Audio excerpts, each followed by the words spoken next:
Hello everyone, welcome back to my channel. কেমন আছো তোমরা? আশা করি তোমরা সবাই খুব ভালো আছো, সুস্থ আছো। অনেক দিন পর আর একটা ব্লগ নিয়ে আমি চলে এলাম। তো দেখো, এই যে জায়গাটা দেখাচ্ছি, কোন জায়গা? তোমরা যারা গেছো বেড়াতে তারা নিশ্চয়ই এটা ঠিক বুঝতে পারবে যেটা কোন জায়গা। তো দেখো, ওখানকারই এরকম লোকাল যে মার্কেটগুলো হয় সেই মার্কেটে আমরা ঘুরে ঘুরে সব দেখছি যে এখানকার স্পেশালিটি কী আছে, কি স্পেশাল পাওয়া যায়।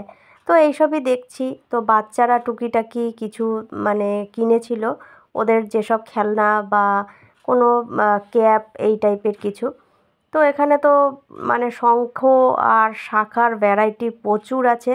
আর তাছাড়া এরকম যে ঝালরগুলো দেখছো এইসবও আছে। তো এরকম অনেক কিছু আছে, ব্যাগ আছে, জুয়েলারি আছে, সবই আছে। আবার আমরা চলে এলাম ভোরবেলা এই জায়গাটায়। এক পাশে গঙ্গা আর এক পাশে হচ্ছে সাগর, আর মাঝখানে এরকম রাস্তা করা আছে। তো আমার ইচ্ছা ছিল ওই একদম লাস্ট অবধি যাওয়ার, কিন্তু যাওয়াটা হলো না। তো এটা হলো রাত্রের সিন। এ দেখো, আমরা সন্ধ্যাবেলা চলে এসেছিলাম এখানে। এখানে এসে আমরা সবাই একটু বসেছিলাম, একটু আনন্দ করছিলাম, টাইমটা পাস করছিলাম। তো যাই হোক, হয়ে গেল। এখানকার পাট মিটে যাওয়ার পরে আমরা একটু ঝাউবনে সব ঘুরে ঘুরে দেখছি আর ভিডিও করছি। তো চারিদিকে যেসব কাগজ প্লাস্টিক দেখতে পাচ্ছ, এখানে সবাই মানে আসে পিকনিক করতে। তো পিকনিক করে কিন্তু জায়গাটা পরিষ্কার করে না, এইভাবেই ওরা চলে যায়। আর এরকম বেশ মানে সিনারিটা বেশ সুন্দর, অনেকেই আসে একটু দূর দূর থেকে এসে পিকনিক করে চলে যায়। আর সন্ধ্যার বেলা এখানকার মার্কেটে এই ধরনের মাছের ভ্যারাইটি নিয়ে এরা বসে, এরা ফ্রাই করে দেয়, ফ্রাই করে দিয়ে ওরা বিক্রি করে। তো যে যেটা খেতে চাইবে তাকে সেটাই ফ্রাই করে দেবে, আর একটা দাম ওরা নিয়ে নেবে তার দরুন। তো এই হয়ে গেল এখানকার পাঠ। তারপরে রাতের বেলা এই যে কিউটি পাইটাকে দেখছো, এ কিন্তু বেড়াতে গেছিলো।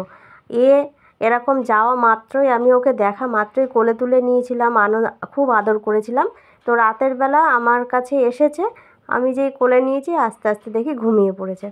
তো এইভাবেই শুয়ে রয়েছে সোনাটা। তো আমি ঘুম পাড়িয়েই রেখেছি কোলের মধ্যে আর আদর করছি খুব। তারপরে দেখো কিছুটা কয়েকটা ফটো, এটা হচ্ছে সকালবেলার ফটো, এগুলো সব সকালবেলার ফটো। তো খুবই সুন্দর লাগছিল পরিবেশটা সকালবেলা। আমার ছেলেরা তিনজন মিলে ওখানে দাঁড়িয়ে ছবি তুললো, আর আমিও একটু পোজ দিয়ে একটা ছবি তুলে নিলাম। তো এই হয়ে গেল আজকে আমার ছোট্টখাট্ট একটা ব্লগ। তো তোমাদের কেমন লাগলো? যদি ভালো লাগে অবশ্যই লাইক করো, কমেন্টে জানিও জায়গাটার নাম। আর জানি তোমাদের প্রত্যেকেরই জায়গাটা ঘোরা আছে, তবুও আমি একটু জানতে চাইলাম। যদি তোমরা জায়গাটার নাম বুঝতে পেরে থাকো অবশ্যই কিন্তু কমেন্টে জানাতে ভুলো না। আজকের মতো এটুকুই, টাটা।